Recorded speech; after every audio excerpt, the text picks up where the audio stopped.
temas los jueves. Cuando yo termino una serie, tengo complicaciones, ¿qué serie predico? Tenía algunas en mente, pero me incliné por las parábolas de Jesús. Quiero hablar acerca de las parábolas de Jesús. Hay quienes dicen que son 35, otros dicen que son 40, otros decían que son 60, dependiendo la interpretación que se le dé en cuanto a qué es una parábola. Porque algunos podemos ver unos proverbios y lo pueden tomar como unas parábolas. Entonces vamos a ver si por lo menos llegamos a 30 por todo el año que falta para hablar acerca de las parábolas. La idea es que por cada noche predicar una parábola. Habrán parábolas que serán muy amplias, pero va a tocar reducirlas, y algunas muy corticas va a tocar ampliarlas, no sé cómo será. Bueno, vamos a ver qué pasa, o una noche predicar 2 parábolas. Pero hoy quiero hablar dar una introducción de las parábolas, y entonces en esa introducción vamos a contestar por qué Jesús enseñó por medio de parábolas, o si realmente Jesús enseñó por medio de parábolas. Vamos a tener eso por lo menos claro esta noche. Primero vamos a hacer una pequeña definición. Una parábola es literalmente algo que se coloca al lado de otra cosa, algo que se pone al lado de otra cosa, y el propósito es hacer una comparación o una similitud. Las parábolas de Jesús fueron historias que se colocaron al lado de una verdad con el fin de ilustrar esa verdad, es decir, hacer una comparación entre dos cosas. Una parábola es la raíz, comparar o poner al lado para hacer una especie de comparación. Una parábola es una comparación entonces de un relato real o imaginario de la vida cotidiana de las personas. Podríamos decir que es una historia terrenal con un significado espiritual. Pudiéramos decir eso. Una parábola es una historia terrenal o ficticia con un significado espiritual. Una parábola es una ilustración, podemos decir, eso puede ser un proverbio, puede ser una comparación, una figura, un símbolo, etcétera, con el fin de enseñar una verdad espiritual. Obviamente hay parábolas en la Biblia, hay unas comparaciones muy pequeñas, unas figuras, unos símbolos que algunos no las consideran parábolas, pero eso lo vamos a estar mirando. Ahora, Jesús usó enseñanza de la vida cotidiana para presentar una verdad, haciéndolo en forma de parábola, e inclusive haciéndola inclusive bien corta. Vean lo que dice Mateo, vamos a comenzar por ahí, Mateo 13:33. Mateo 13:33. Para enseñar una verdad, pero ahí vamos a ver que hay parábolas muy cortas, y aquí hay una. Mateo 13:33 dice: otra parábola les dijo: el reino de los cielos es semejante a la levadura que tomó una mujer y escondió en 3 medidas de harina hasta que todo fue leudado. Jesús usó las parábolas para compararlas con el reino de Dios, darle una aplicación, y usó parábolas muy cortas como esta, y obviamente parábolas muy amplias, como pudiéramos ver el trigo y la cizaña, como pudiéramos ver la parábola del sembrador. La pregunta que vamos a contestarnos es: ¿por qué enseñó Jesús por medio de parábolas? ¿Por qué enseñó Jesús por medio de parábolas? Y voy a comenzar diciendo, y es que muchos han malinterpretado el significado de las parábolas de Jesús. Miren lo que el pastor John MacArthur dice: muchos entienden que Jesús dijo parábolas por una sola razón, para que su enseñanza fuera lo más fácil, accesible, conveniente posible. Pero esa no es la verdad, mi hermano. Puede tener parte de la verdad, pero eso es lo que muchos dicen, y no sé si usted lo tenía. ¿Por qué el Señor enseñó parábolas? Para hacer la verdad más asequible, para que las personas comprendieran mejor. Pero esta es una mala interpretación, y esto ha hecho que muchos pastores crean que contar historias o contar parábolas es mucho mejor que exponer un mensaje exegético. Y nunca se me olvida, la recordaba a mi esposa creo que ayer o esta mañana, nunca se me olvida con el pastor que yo estaba antes de venir acá, cuando yo a él le presenté las doctrinas de la gracia y le dije, mire lo que yo estoy enseñando, él me dice, porque había complicaciones obviamente, por el grupo que yo tenía, el grupo que él manejaba, había un conflicto ahí. Entonces él me llama y me dice delante de su esposa y delante de mi esposa, me dice, lo que pasa es que usted no se complique tanto, enséñele historias a la iglesia. Y me acordaba, cuando yo leía esto del pastor John MacArthur, me acordaba, porque la gran mayoría de los pastores, y hay que decirlo así, eso es lo que hacen con sus iglesias, les cuentan historias, les cuentan parábolas, y entonces ellos vienen aquí y dicen, pero es que Jesús enseñó parábolas. Es más, muchos pastores afirman que el mejor método de enseñanza o de predicación es a través de parábolas o a través de historias, porque Jesús así lo enseñó. Vamos a ver, Marcos 4:33, toman este pasaje para decir que Jesús así lo hizo. Marcos 4:33 y 34. Dice aquí la escritura, Marcos 4:33, 34. Con muchas parábolas como estas les hablaba la palabra, conforme a lo que podían oír. Y escuche, y sin parábolas no les hablaba, aunque a sus discípulos en particular les declaraba todo. Y toman esta expresión, y sin parábolas no les hablaba. Pero ahora vamos a enfatizar eso, aunque a sus discípulos en particular les declaraba todo. Y ahí ya nos está diciendo una verdad, que es lo que vamos a tratar de explicar en esta noche. Pero toman ese versículo para que se den cuenta. Jesús no enseñaba sin parábolas. Jesús no enseñaba sin una ilustración. Jesús no enseñaba sin contar una historia. Jesús no enseñaba, digámoslo hoy día, sin eventualmente hacer chistes de la vida cotidiana. Y yo recuerdo cuando recién comencé a predicar que una de las cosas que a mí me enseñaron es que yo debería de tener un libro de ilustraciones, y yo compraba 2000 ilustraciones para ayudar al sermón. Y casi que con las personas que yo estudiaba en homilética y recién comenzando obviamente a ser pastor, me decían, ojalá en cada punto meta una ilustración, y yo así hacía. Entonces yo trataba de sacar ilustraciones que fueran y las acomodaba, y esas ilustraciones duraban hasta 5 minutos más, y la alargaba uno y todo, y la gente se reía, y la gente muy contenta. Luego de pronto a los 2 o 3 días se encontraba uno con las personas y les preguntaba cómo le pareció el mensaje. Les digo, uy sí pastor, usted contó esa historia y mire aquí la tengo, usted dijo esa parábola y acá la tengo, pero el mensaje, no pastor, tremendo eso, no, lo de ese hombre lo que hizo, tremendo pastor. Y entonces yo me daba cuenta que las personas se quedaban era con la ilustración, con el ejemplo, con la parábola, digámoslo así.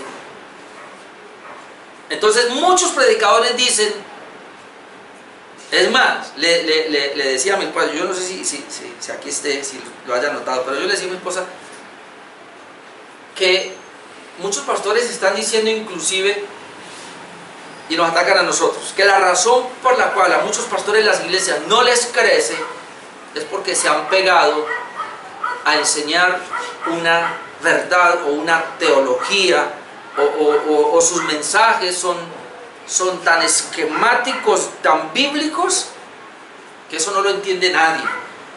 Pero que si ellos fuesen más dinámicos y trajesen historias, trajesen cuentos, trajesen algo que dinamice el culto, y ojalá breve, un mensaje de 20 minutos, 30 minutos, y con ojalá 2 o 3 historias que las personas salgan contentas, nunca van a olvidar. Porque les interesa enseñar una verdad, un principio, y lo pueden hacer a través de una historia, de una parábola. Ahora uno se pregunta, ¿es verdad? Eso es lo que está pasando. Pero entonces, Cuando entendamos ahora el propósito de las parábolas, usted se va a quedar asombrado, como yo mismo me quedé asombrado. Se habla de la predicación en crisis porque la exégesis es obsoleta. Hay quienes están diciendo eso. Cuando hablamos de exégesis, es coger un pasaje y hacerle una interpretación hermenéutica con todas las de la ley y venir a exponer el texto, el pasaje. Es decir, como yo lo hago con la carta a los hebreos. Los predicadores hoy día no predican así, porque dice que esto es aburrido, esto no lo van a entender, la gente se duerme, la gente no quiere volver, pero el pastor chistoso que usa historietas, a ese sí le van. Pues vamos a ver qué es lo que va a pasar. Comencemos por acá. Jesús da la respuesta del por qué habló por parábolas. Ya les dije, dice que, vemos en Marcos que él dice que sin parábolas no les hablaba, aunque a los discípulos les explicaba las cosas. Pero vamos a ir a Mateo capítulo 13. Mateo capítulo 13, versículo 10 hasta el 15. Mateo capítulo 13, versículo 10.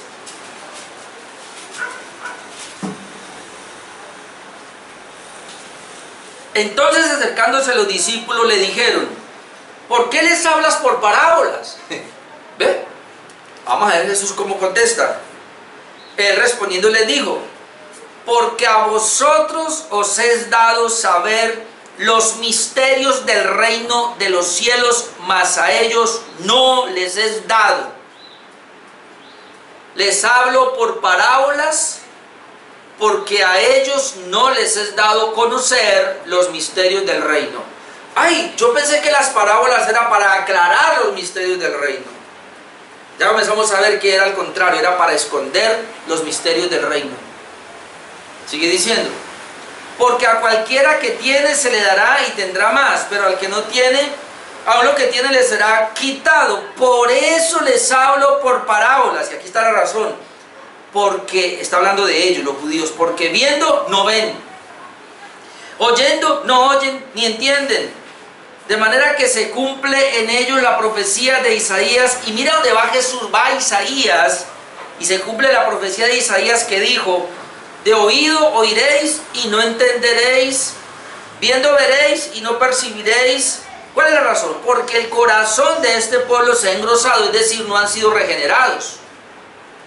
Y con los oídos oyen pesadamente, y han cerrado sus ojos para que no vean con los ojos, y oigan con los oídos, y con el corazón entiendan y se conviertan, y yo los sane.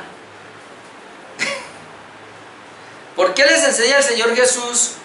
Por parábolas, para esconder el misterio del reino. Y vamos a tenerlo ahí, porque al final quiero que veamos el contexto del por qué Jesús está diciendo eso. Ahora, comprendamos, y podríamos decir que las parábolas tienen una doble, digamos, un contraste, o una doble, un doble contraste acá. En primer lugar, las parábolas, según Jesús aquí, como lo vamos a ver al final, es para ocultar la verdad a los incrédulos, a los que aún viendo no pueden ver, personas inconversas.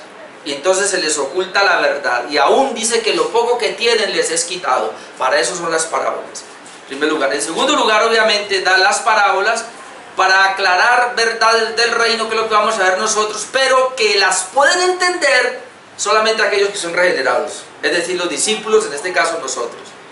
Así que las parábolas que vamos a ver verdades espirituales que la vamos a entender nosotros, los creyentes, los que hemos sido verdaderamente regenerados. Los que no son regenerados, que son inconversos, no van a entender las parábolas y se van a enceguecer más, porque el propósito es ese, el propósito es doble: revelar una verdad a los hijos de Dios, pero ocultar la verdad a aquellos que no son hijos de Dios. Esa más o menos es la idea.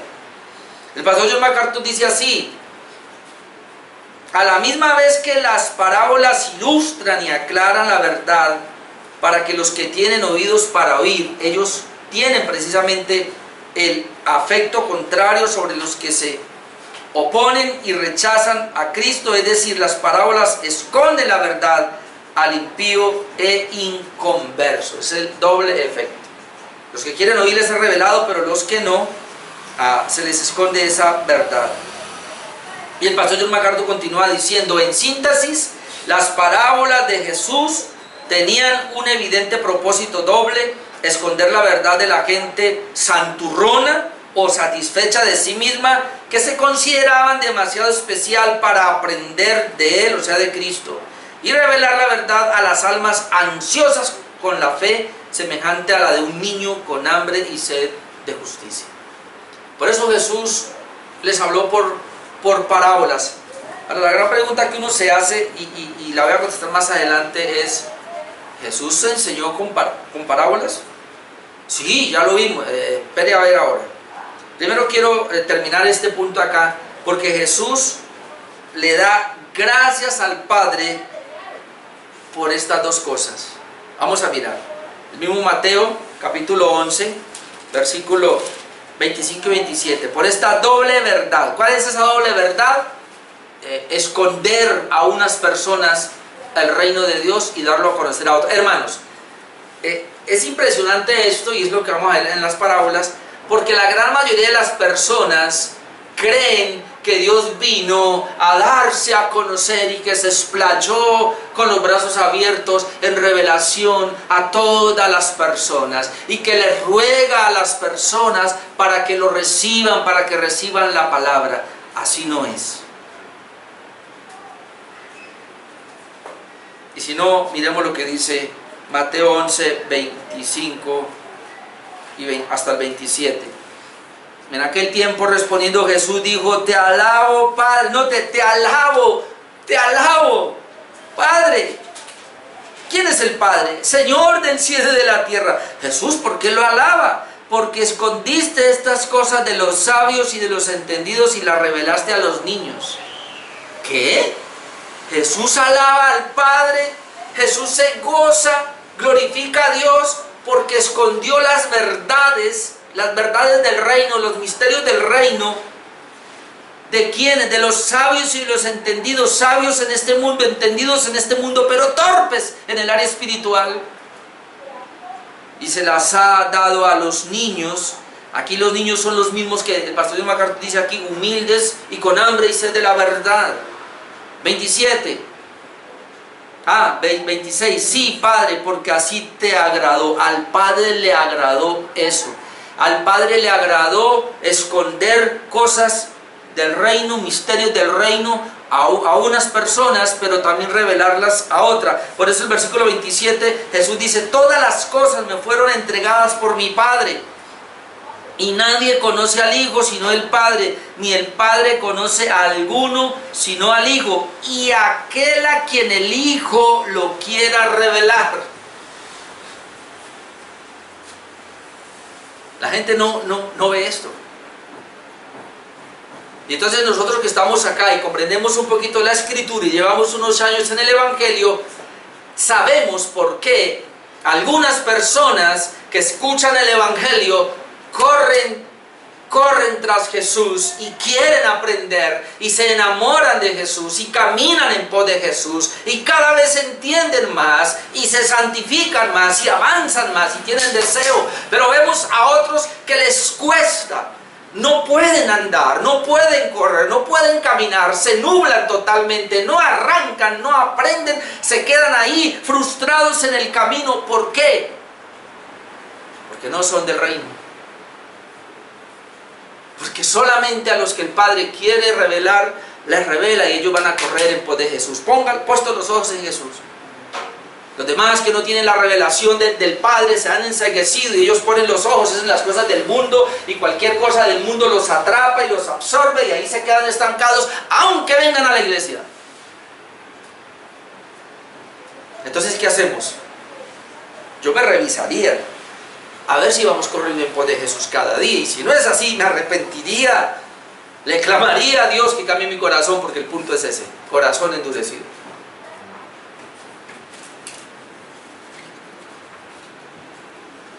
Una aclaración final en este punto es que Jesús no siempre habló por parábolas. Es decir, y usted lo puede mirar en el Sermón del Monte. ¿Cuánto duraría el Señor predicando el Sermón del Monte? Mateo capítulo 5, 6 y 7. ¿Cuántas verdades hay ahí? Comienza por la bienaventuranza, luego comienza a interpretar la ley, luego comienza a hablar acerca del dar, luego comienza a hablar de la oración, comienza a hablar del ayuno, luego comienza a hablar de los falsos. Termina, algunos llaman parábola, otros dicen que no alcanza a hacer una parábola, con una comparación del que oye mis palabras, le compararé a un hombre que edificó su casa sobre la roca. Parece que fue una parábola, otros dicen que no es parábola, pero usó parábolas Jesús. ¿Sabe qué me llamó la atención? Que Jesús tuvo un ministerio de 3 años aproximadamente. Los 2 primeros años en la enseñanza de Jesús no usó una parábola. Y él comenzó a usar parábolas en el último año de su ministerio. Y ahí es donde quiero que lleguemos en esta hora. Ahora, aún en los sermones más largos y detallados de Jesús registrados en el Evangelio de Juan, no hay parábolas. Es decir, las parábolas solamente están registradas en lo que conocemos como los evangelios sinópticos, es decir, Mateo, Marcos y Lucas. Juan no registra ni una parábola. Los seguidores de Jesús, los discípulos que él comisionó, ¿le conocen parábolas? Ni Juan, ni Pedro, ni el apóstol Pablo, ninguno en el Nuevo Testamento usó parábolas. En el Antiguo Testamento se conocieron muy pocas parábolas. ¿Por qué? Por el mismo significado. Las parábolas son para esconder verdades, y el Nuevo Testamento todo se da para la iglesia que no necesita parábolas, no necesita ilustración. Eventualmente sí, pero no ese es el propósito para la iglesia. Es la predicación expositiva de la palabra de Dios, o predicación exegética de la palabra de Dios, donde el mensaje se tiene que absorber línea tras línea, precepto tras precepto, un poquito aquí, un poquito allá, porque eso es lo que edifica, no la historia. Las parábolas o las ilustraciones que traen estos pastores a las iglesias que están creciendo son de la vida cotidiana de los impíos, y lo único que está haciendo es entretener a los impíos. Pero no edifican, porque no son cristianos, no son creyentes verdaderos como para recibir una palabra. Un creyente verdadero se siente y aguanta un mensaje fácilmente de 2 horas. Porque él está edificando, porque él está bebiendo, porque él está comiendo la palabra de Dios. La verdad está llegando y él está siendo edificado. Un impío se sienta y apenas uno lleva 5 minutos predicando, se duerme, le da tortícolis y le da de todo, ya quiere irse. Pero cuando le cuenta una historia, ahí está. Porque es natural, y lo único que le interesa son las cosas naturales. Las parábolas, las ilustraciones y las historias para un mensaje son cosas de aquí abajo de la tierra, y las entienden los terrenales. La exposición de la palabra es para creyentes, hijos de Dios, que aguantan, como decimos, el trote.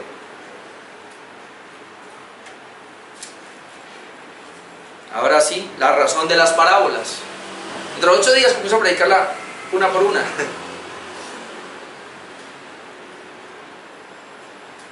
Jesús, después de 2 años, cambió el carácter de su enseñanza.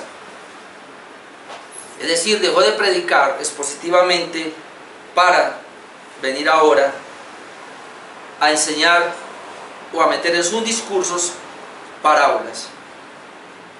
¿Y cómo lo hizo? Mateo 13:11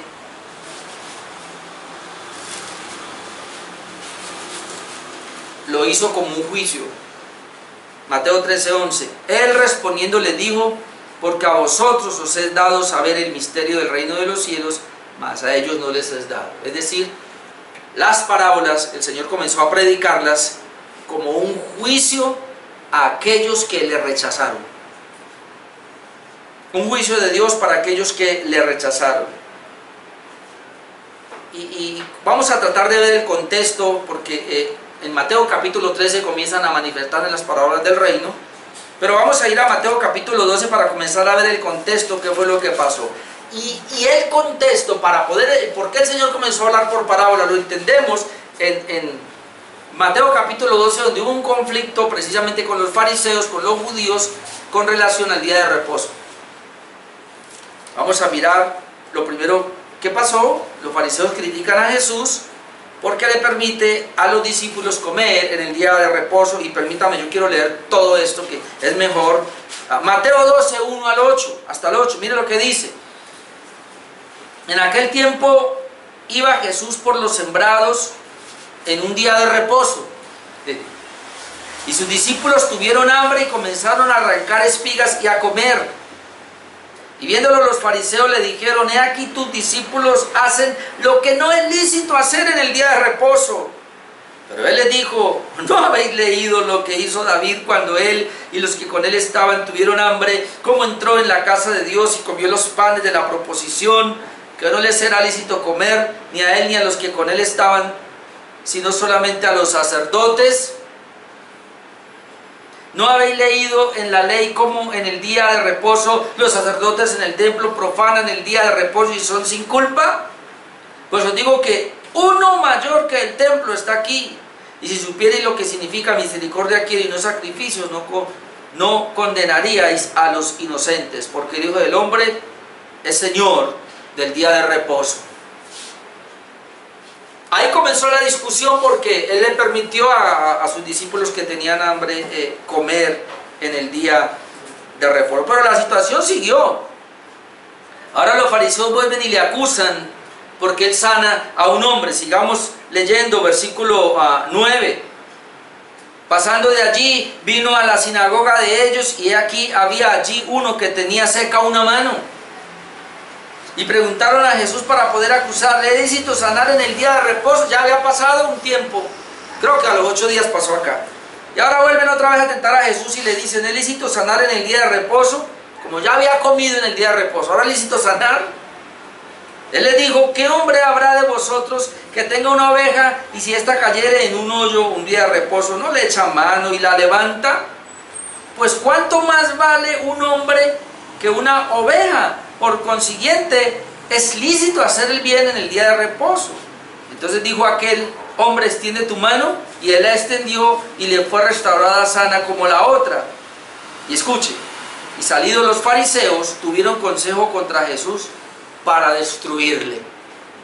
Ahí está. Vamos a hacer un concilio entre fariseos y saduceos, que eran los mayoritarios en el concilio. Este tipo está quebrantando el día de reposo. Ellos eran legalistas en el día de reposo y nos está echando el pueblo encima porque nosotros somos tan tajantes con el día de reposo, pero ahora él viene a decir que no, porque ellos no entendieron que el día de reposo era una tipología, pero que Cristo es el verdadero reposo. No lo entendieron. Entonces ahora dice: se reunieron para ¿qué? Destruirle, es decir, para matarlo. Estamos hablando de aquellos fariseos que no recibieron la palabra de Jesús. Ahora, mire lo que dice el versículo 15. Sabiendo esto Jesús, ¿sabiendo qué? Que lo iban a destruir. Sabiendo que habían hecho un concilio, un consejo para destruirlo. Sabiendo esto Jesús se apartó de allí y le siguió mucha gente y sanaba a todos. Y les encargaba rigurosamente, mire, ahí hay que entender por qué, y les encargaba rigurosamente que no lo descubriesen, ¿Por qué el Señor les dijo: no sepa lo que estoy haciendo? Porque ya había un consejo para destruirlo. Entonces, por favor, no lo vayan a descubrir. Pero luego dice que para que se cumpliese lo dicho por el profeta Isaías cuando dijo: he aquí mi siervo, a quien he escogido, es decir, Jesús, mi amado, en quien se agrada mi alma. Pondré mi espíritu sobre él y a los gentiles anunciará juicio. No contenderá ni voceará, ni nadie oirá en las calles su voz. La caña cascada no quebrará. Y aquí la caña cascada se cree que era quebrada, se cree que era la flauta que ya no servía. El pábilo que humea no apagará, es decir, ya tampoco se sirve, pero no lo va a apagar. La caña que está quebrada no la va a acabar, el pábilo que humea no lo va a apagar, hasta que saque a victoria el juicio y en su nombre esperarán los gentiles. En otras palabras, Jesús se va a ir a los gentiles entonces ya, y está hablando, es una profecía, porque los judíos no le recibieron. Y uno sigue mirando acá, y entonces después de esto, ¿qué pasó? Ahora después de esto hay una tremenda acusación contra Jesús, y hay una blasfemia contra el Espíritu Santo por algo que Jesús hizo. Mire, versículos 22 al 37, entonces fue traído a él un endemoniado, ciego y mudo, y le sanó de tal manera que el ciego y mudo veía y hablaba. Toda la gente estaba atónita y decía, ¿será este aquel hijo de David? Es decir, ahora hay otro problema, porque entonces no solamente hay un grupo de enemigos que están reunidos para ver cómo le pueden destruir, sino que ahora por los milagros hay un poco de personas de la gente, digamos del pueblo, que ahora están pensando y están diciendo, ¿no será él el Mesías? Es decir, por una parte están aceptándolo como el Mesías y ellos querían hacerlo rey. ¿No será este el hijo de David? Mas los fariseos al oírlo, ahí están los fariseos otra vez, decían, este no echa fuera a los demonios, sino por Belzebú, príncipe de los demonios. Mire qué acusación tan tremenda. Y yo quiero que entendamos la acusación. Cuando ellos le dicen a la multitud que querían verle como el Mesías, ahora ellos dicen, no, él echa fuera a los demonios por Belzebú, príncipe de los demonios. En otras palabras, lo que está diciendo es, en él está actuando el poder del diablo. A ver, qué acusación tan terrible contra Jesús. Porque Jesús lo había dicho una y otra vez, yo vine a hacer la voluntad de mi Padre. Porque Jesús es el Hijo de Dios, el enviado del Padre. Porque a Jesús el Espíritu Santo es el que lo ha tomado y Él está haciendo todos estos milagros por obra del Espíritu Santo que le está ayudando. Ahora, venir y acusarle que lo está haciendo por el poder del diablo, eso es terrible. 25. Sabiendo Jesús los pensamientos de ellos, les dijo, todo reino dividido contra sí mismo es asolado. Y toda ciudad o casa dividida contra sí mismo no permanecerá. Y si Satanás echa fuera a Satanás, contra sí mismo está dividido. ¿Cómo pues permanecerá su reino? Y mire, y si yo echo fuera a los demonios por Belzebú, ¿por quién lo echan? Vuestros hijos. Por tanto ellos serán vuestros jueces. Es decir, si yo hago eso, yo lo hago por el poder de Dios, yo soy el mismo Dios, y si yo lo hago y usted dice, entonces ¿por quién lo echan sus hijos que no tienen nada que ver con Dios? Pero si yo por el Espíritu de Dios, versículo 28, echo fuera a los demonios, o sea, Jesús echaba fuera a los demonios por el Espíritu de Dios, pero si yo por el Espíritu de Dios echo fuera a los demonios, ciertamente ha llegado a vosotros el reino de Dios. Porque ¿cómo puede alguno entrar en la casa del hombre fuerte y saquear sus bienes si primero no le ata y entonces podrá saquear su casa? El que no es conmigo contra mí es, y el que conmigo no recoge desparrama. Vamos a ir teniendo esas frases porque el Señor está diciendo, el que no es conmigo contra mí es. Y esto nos tiene que llevar al propósito de las parábolas. Porque Jesús aquí ya está haciendo una diferencia. Si ustedes no son conmigo, son contra mí. Y el que conmigo no recoge desparrama. Es decir, yo estoy aquí, traigo la verdad, traigo el evangelio, pero el que no lo quiera recibir, entonces ya está en contra mío. Y en otras palabras, muy fuertes, y yo no les voy a revelar el reino a ustedes, que no me creen, que me rechazan. Versículo 31, por tanto digo, todo pecado y blasfemia será perdonado a los hombres, todo pecado y blasfemia. Mas la blasfemia contra el Espíritu no les será perdonado. ¿Y cuál es la blasfemia contra el Espíritu? Que ellos deberían saber que Él es el Mesías lleno del Espíritu Santo y que lo que Él estaba haciendo, lo estaba haciendo en el poder del Espíritu Santo. Y atribuirle eso a Satanás, eso es la blasfemia. Aclaro aquí algo. La blasfemia contra el Espíritu Santo la cometieron ellos. Nosotros no podemos hacerlo. Porque para que podamos blasfemar contra el Espíritu Santo tendríamos que tener a Jesús en vivo y haciendo milagros por el poder del Espíritu Santo y nosotros decir que es por el poder del diablo.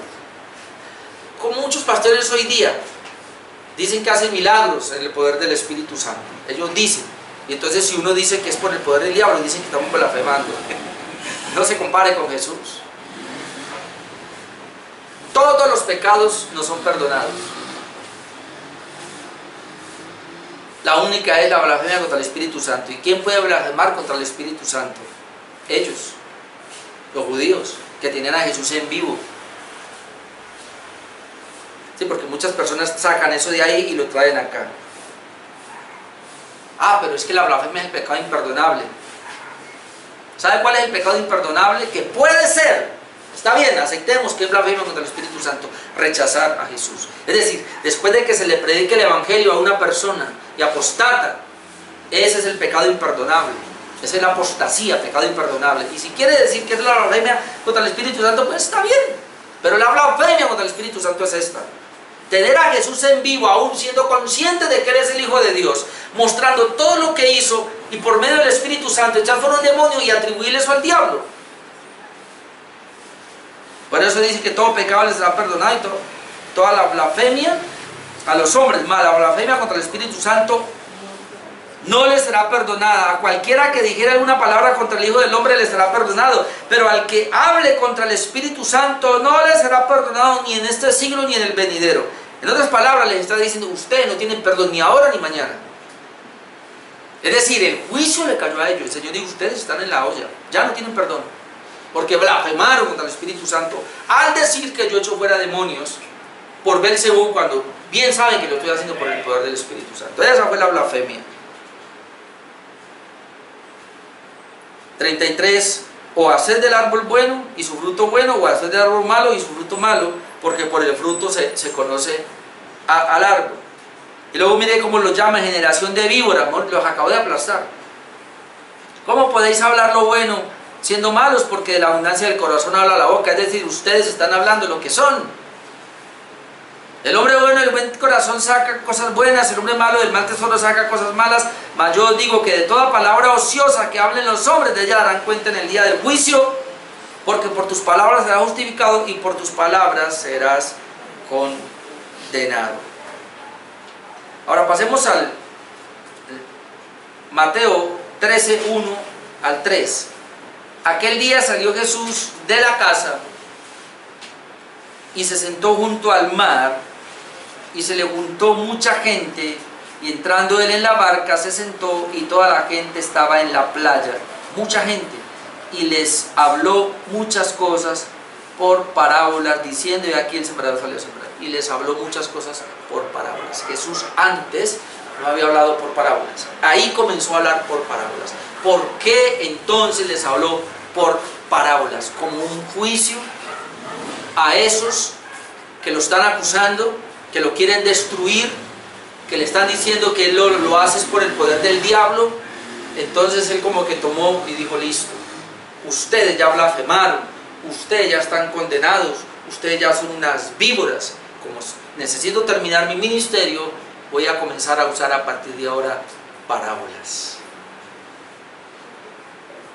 para que ustedes viendo no vean, y oyendo no entiendan, y no se arrepientan, para que se condenen y se vayan al infierno. Pero a los míos, a mis discípulos, a ellos sí les voy a explicar las parábolas. De hecho, tenemos la parábola del sembrador y la parábola del trigo y la cizaña, que el Señor mismo se las explica, para que cuando vayamos allá a mirarlas no tengamos que buscar nosotros explicaciones. Eso es bien impresionante. Entonces ahora sí pasemos al versículo 10 hasta el 18, y ahora vamos a entender mucho mejor. Entonces, acercándose los discípulos, le dijeron: ¿por qué les hablas por parábolas? ¿Por qué preguntan ellos? Porque antes no lo había hecho. Jesús antes, mire, vamos en Mateo capítulo 13, ya ha pasado el sermón del monte, ya ha enseñado tantas cosas Jesús, ya han pasado 2 años de su ministerio y no les ha enseñado por parábolas. Ahora en el último año les enseña, en el último año de su ministerio les enseña por parábolas, y entonces los discípulos se aterran. ¿Por qué les hablas por parábolas? ¿Sí ve el contexto cómo nos ayudó? Pues porque me están acusando, porque son mis enemigos ahora, y donde quiera que vaya me los voy a encontrar. Entonces contesta: ¿por qué les hablas por parábolas? Él respondiendo les dijo: porque a vosotros os es dado saber los misterios del reino de los cielos, mas a ellos no les es dado. Hermano, esto es duro, duro, pero así es. La palabra de Dios, el evangelio, será predicado a todo el mundo, pero no todo el mundo lo va a entender. Son muy poquitos los que van a recibir, los que van a comprender el mensaje del reino, y los demás se van a entorpecer con ese mensaje, se van a enceguecer creyendo que están haciendo bien y están haciendo mal. Dele gloria a Dios, hermano, porque Dios lo tiene a usted hoy entendiendo el mensaje del reino. Nos tiene ahí. Porque a cualquiera que tiene se le dará y tendrá más. Ah, esto es precioso. Si ya tenemos algo del reino, Dios nos va a dar más todavía. Pero el que no tiene, porque no entiende, le será quitado aún lo que tiene. Por eso les hablo por parábolas. Porque viendo no ven y oyendo no oyen ni entienden. ¿Por qué les habla por parábolas? Porque no oyen, no ven ni entienden. Y podemos aplicar otro pasaje: están muertos espiritualmente. Por eso les hablo por parábolas. A ellos les va a fascinar las parábolas, porque ellos no oyen, no ven ni entienden las verdades espirituales, las verdades de Dios. Pero si les hablo por parábolas, van a comprender lo natural. Y entonces el reino de los cielos se les cierra, de manera que se cumple en ellos la profecía que dijo, y ya lo leímos toda esta parte. Entonces el estudio de las parábolas nos va a enseñar algunas verdades espirituales. Y hay algo que tenemos que aclarar, ya para ir cerrando en esta hora, y es que cuando vamos a ver las parábolas, mis amados hermanos, una por una, si Dios nos lo permite, en lo posible, y tiene que ser así, vamos a extraer una verdad en cada parábola, una verdad, y máximo dos aplicaciones, si se requiere, o tres. Pero no vamos a hacer más, porque es un acontecimiento ficticio o un acontecimiento real de la historia para enseñarnos una verdad espiritual. No vamos a hacer como antes yo hacía, o como hacen algunos. Cogen una parábola, hermano, y le sacan pelos, como se dice, y de todo. Es decir, la desglosan y sacan cantidades de interpretaciones, cantidades de verdades. O como un estudiante que cogió la parábola del sembrador y leyó, ahí está, vea, Mateo 13, leyó del 3 al 9 y comenzó a explicar esa parábola. Y la explicó, y la explicó, y se fue por un lado y se fue por el otro tratando de explicar esa parábola. Cuando terminó de predicar, se le acerca un anciano y le dice: si usted hubiera leído Mateo 13, 18 al 23, que dice cómo Jesús explicó la parábola del sembrador, usted no había predicado tanta herejía. Ahí está la explicación. Y él, por no leer el contexto,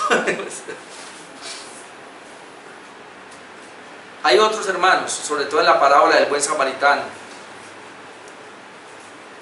y uno pregunta, y antes de llegar allá, ¿quién es el buen samaritano? De entrada, porque así nos enseñaron a nosotros, el buen samaritano es Jesús. Entonces comenzamos a desglosar todo. No, el buen samaritano no es Jesús. El buen samaritano es: ve y haz tú lo mismo. El buen samaritano es aquel que tiene misericordia de alguien que ha sufrido. ¿Quién es mi prójimo? El Señor le dice y le cuenta la historia del buen samaritano. Pero la gente malinterpreta las parábolas y saca una cantidad de cosas. Eso no lo vamos a hacer. Vamos a sacar una verdad y vamos a ver qué aplicación Dios nos da. ¿Y quién va a entender las parábolas? Aquellos que son regenerados, aquellos que han nacido de nuevo, que verdaderamente se han arrepentido. Los otros no van a entender. Y no solamente no van a entender, sino que antes se van a cerrar más, se van a volver más duros. Es decir, las parábolas tienen ese doble efecto entonces. Como escuchaba a un pastor esta tarde decir, el sol tiene un doble efecto. El sol derrite un helado, un hielo, ¿sí o no? Lo derrite, pero el sol también endurece una carretera que ha llovido y entonces hay mucho barro y sale el sol y lo endurece. Entonces a algunos el Señor con las parábolas nos va a ablandar, nos derrite de su presencia, y a otros los va a endurecer más. Así que confiamos, y los que están escuchando por el Facebook Live confiamos, y los que están por YouTube confiamos, y que ustedes verdaderamente han sido regenerados, es decir, realmente se han arrepentido. Conocen el Evangelio, y por conocer el Evangelio realmente se han arrepentido, han creído verdaderamente en Dios, en Jesucristo como el Salvador, y lo evidencian en una vida santificada, una progresión en su santificación, pareciendo cada día más a Jesús. Y si no es así, les invito a que se arrepientan de verdad, a que crean de verdad, para que cuando comience a ver el estudio de las parábolas sea una bendición para nosotros. Amén. Vamos a orar, hermanos.